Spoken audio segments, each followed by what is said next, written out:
Hello, beautiful people of the internet. How are you doing today? My name is Jackie and welcome back to my channel.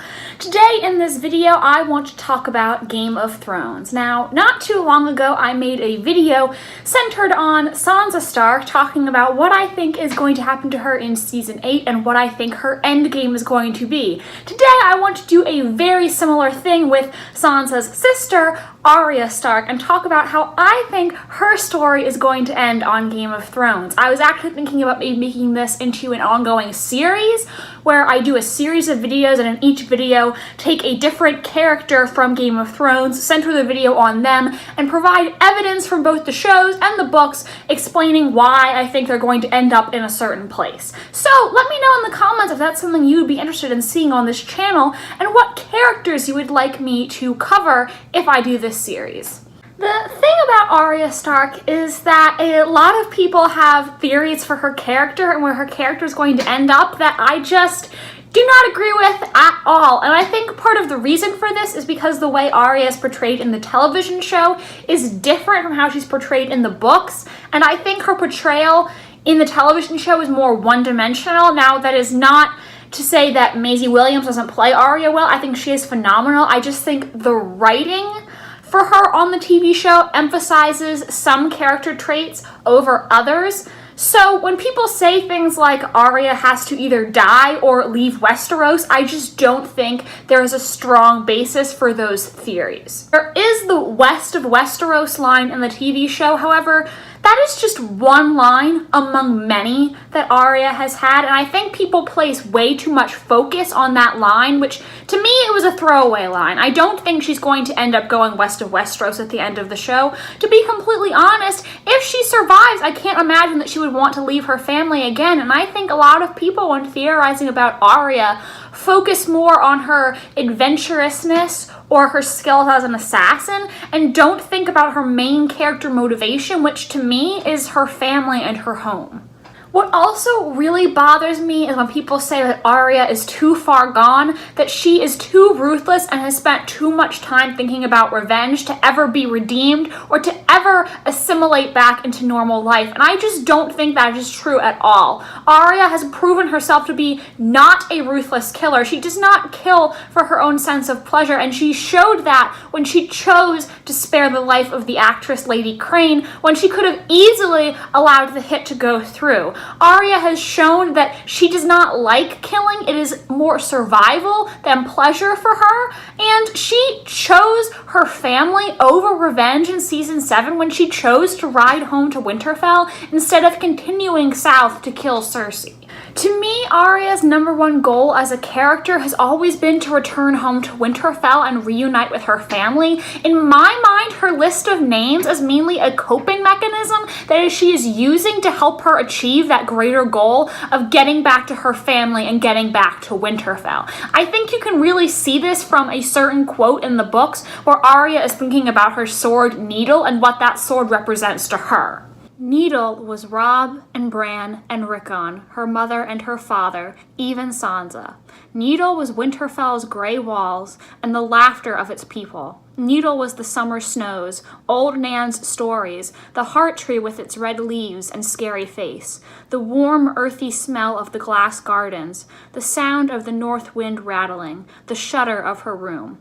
Needle was Jon Snow's smile. What you really see in the books that you don't get in the show is that Arya is a really traumatized little girl. She has been through so much in such a short life, and she just wants to get back home. She just wants to get back to the life she knew. She just wants to find acceptance. She's not motivated by a desire to kill. She's not motivated by a desire to be a warrior. She's not rejecting all aspects of femininity and family. She is doing what has to be done to get back home. This is all just one step in her journey to get back home, to find her family, to find acceptance. And I think that is the whole point of her story arc.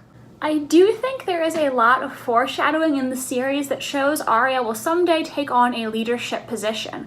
First of all, her direwolf Nymeria is named after Queen Nymeria, the famous warrior queen of Dorne. And Nymeria, after she is separated from Arya, ends up becoming the leader of a great wolf pack. In the books, the Stark kids often think about their father Ned and what he has taught them over the years, and Arya is no exception. She often thinks about Ned and the different lessons that he taught his children about leadership. Just looking, I found 2 examples of this from A Game of Thrones and A Clash of Kings, and if you continue on with the series, there's probably more, but these are just the 2 I wanted to point out in this video. Her father used to say that a lord needed to eat with his men if he hoped to keep them. Know the men who follow you, she heard him tell Robb once, and let them know you. Don't ask your men to die for a stranger. Whenever her father had condemned a man to death, he did the deed himself with ice, his greatsword. If you would take a man's life, you owe it to him to look him in the face and hear his last words, she'd heard him tell Robb and Jon once.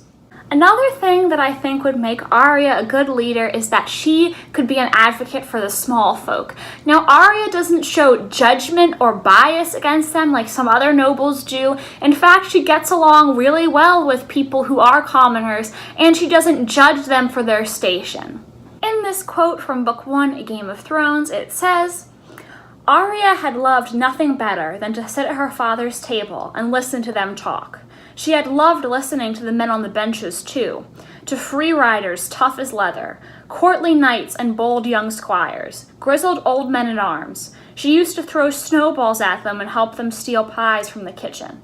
Their wives gave her scones, and she invented names for their babies, and played monsters and maidens, and hide the treasure and come into my castle with their children. Some of Arya's closest friends in this series are actually low-born, such as Micah the Butcher's Boy or Gendry and Hot Pie. Sansa actually comments on Arya's ability to make friends with commoners in Book 1 of Game of Thrones. However, she doesn't exactly mean it as a compliment. Sansa knew all about the sorts of people Arya liked to talk to. Squires and grooms and serving girls, old men and naked children, rough-spoken free riders of uncertain birth. Arya would make friends with anybody. There's also a scene I want to mention that appears in both the book and the show. However, the line I'm referencing is slightly different in the show and the books, and that is the scene between Arya and Ned. Can I be Lord of the Holdfast? You will marry a High Lord and rule this castle, and your sons shall be knights and princes and lords. Now, in the books, this scene is slightly different, with Arya asking Ned, can I be a king's counselor and build castles and become the High Septon? To which her father responds, you will marry a king and rule his castle, and your sons will be knights and princes and lords, and yes, perhaps even a High Septon. Now, I think part of this actually may come true, and I do think it's possible that Arya could potentially become a king's counselor, because I believe that her adopted brother and biological cousin, Jon Snow, is going to end up becoming a king, and given the close relationship the two of them have, it would make sense for him to give Arya a seat on his council. We do know for sure that Varys is going to die in Season 8. I will return, dear Spider. One last time. My lady. I have to die in this strange country. Just like you.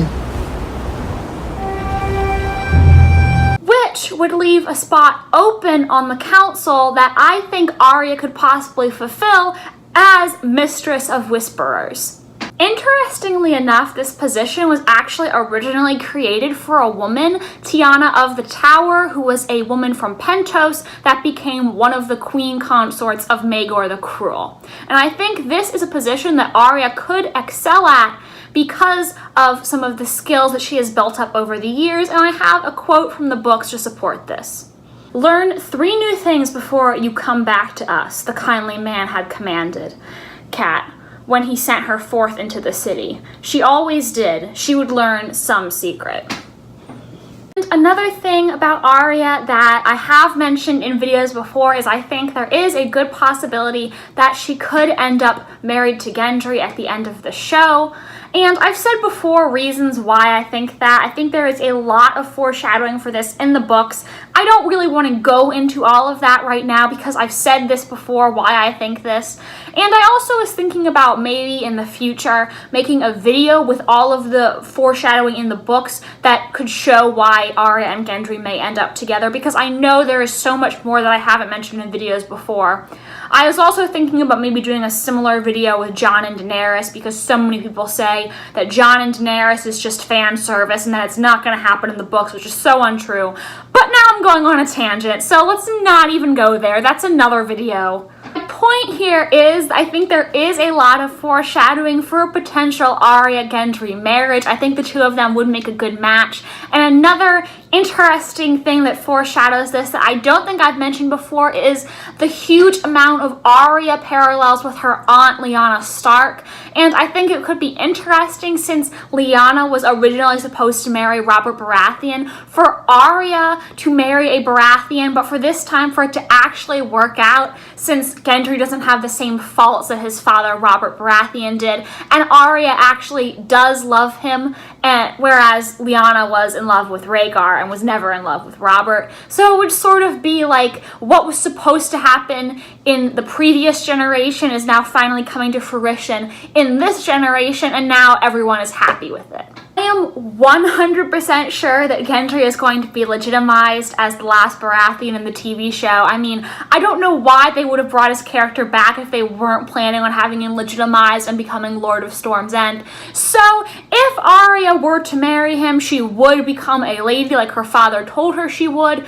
And interestingly enough, if, like some people are theorizing, the Seven Kingdoms are split up again, then perhaps Ned's book quote saying Arya would marry a king could come true. She would marry Storm King Gendry and become the Storm Queen. So for all of those reasons I just listed, I am very confident that Arya is going to survive the series and take on some sort of leadership position. I think Arya has accumulated a lot of skills and that she could be a great ruler and counselor. And even if she does end up getting married, that doesn't mean she has to lose her sense of self. She can still be who she is and be a ruling lady. And I think this is what's going to be in store for her character in season 8.